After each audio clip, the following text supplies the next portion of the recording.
Good morning! Hello guys! I'm back!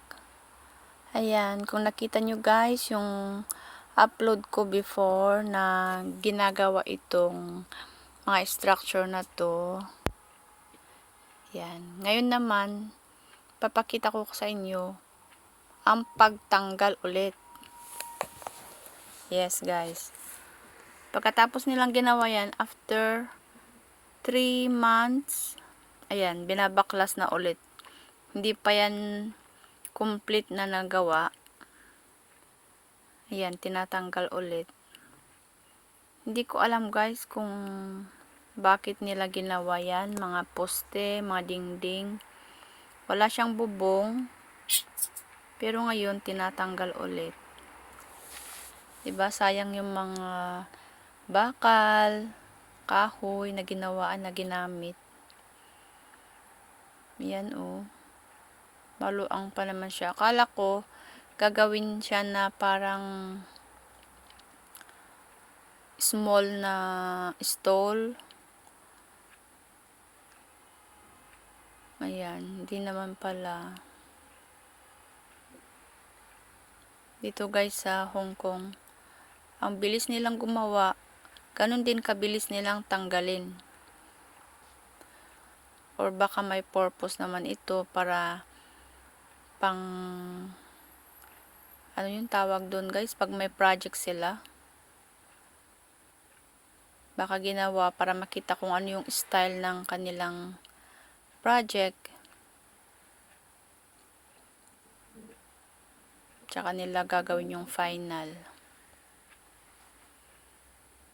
Ayan oh, ang daming bakal.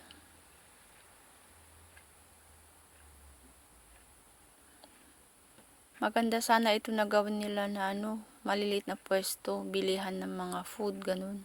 Parang food court siya. Kasi dito sa banda sa amin, wala ka mabilihan ng pagkain pag ikaw ay gutom. Malayo ang 7-Eleven at shopping mall. Maglakad ka pa ng 15 minutes. 10 to 15 minutes, ganun. Kaya dapat dito sa banda sa amin, lagi kang may tinatagong pagkain, stock na pagkain.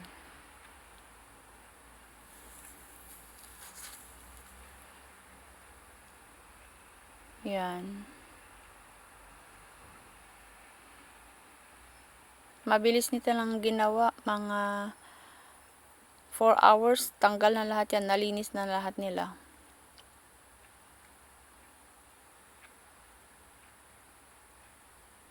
Ayan, may truck na tagahakot.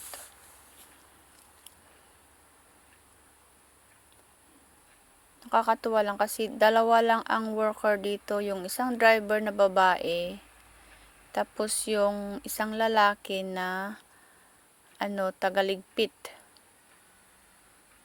Yan, tagabukas ng gate, yun lang ang trabaho ng isang lalaki dyan. Pag napuno na yung truck, bubuksan yung gate, aalis na. Pero ang driver niya yung babae. Siya din ang taga-karga dyan sa mga basura.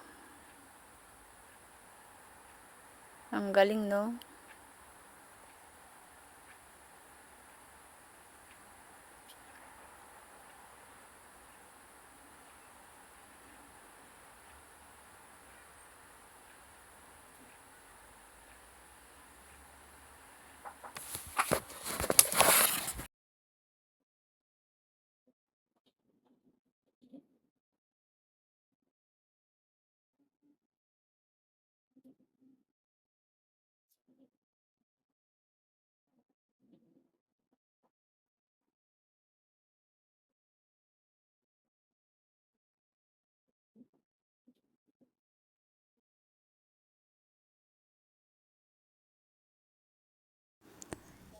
Ayan guys, oh, tapos na silang lahat.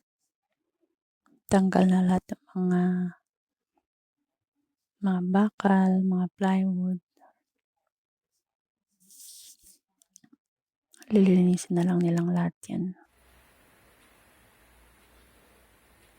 Ayan. Aalis na si truck. Mamaya babalik ulit yan maghahakot. Hanggang dito na lang.